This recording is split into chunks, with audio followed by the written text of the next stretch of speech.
Well, as the summer starts to heat up, so does swimming and spending more time in the water. Adam Katchmarchi joins us today with water safety tips to help parents keep their kids safe during summer break. Drowning is the single leading cause of death for children ages 1 to 4 and is the second leading cause of injury related death for children up to age 14. Unfortunately, the Centers for Disease Control and Prevention acknowledge that for every one fatal childhood drowning, another 7 or 8 children are seen in an emergency department for a non-fatal submergent injury.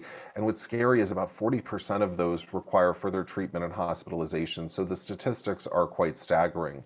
The NDPA recommends our 5 layers of protection to help you reduce the risk for your family when you're around water this summer season.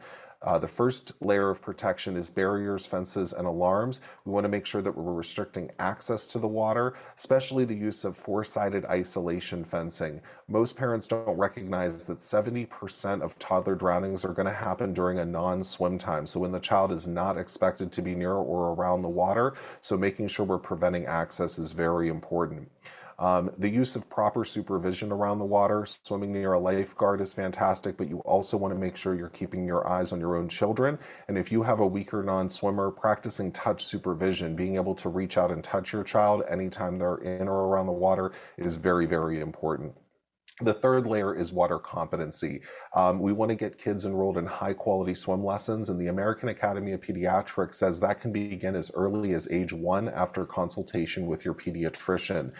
These high quality swim lessons will teach children basic aquatic skills such as floating and how to survive if they find themselves in the water unexpectedly. The fourth layer of protection is the appropriate use of life jackets, making sure that anytime you're around natural water settings or when boating that you have a properly fitted U.S. Coast Guard approved life jacket.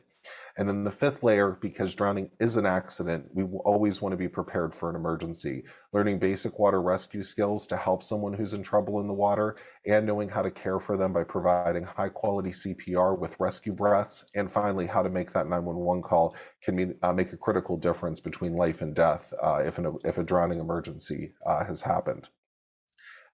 Some of the myths we try to dispel around drowning, we've already mentioned that 70% of toddler drownings are happening during non-swim times, and parents oftentimes don't recognize what a true drowning is going to look and sound like. Hollywood and TV have done us no favors in this regard. Drowning, especially for toddlers, is quick and it is silent. It can happen in as little as 20 to 30 seconds, the child is not going to make a sound. It can be completely silent. To learn more about our 5 layers of protection and to see and view other resources such as our Learn to Swim checklist and our vacation water safety checklist, visit ndpa.org.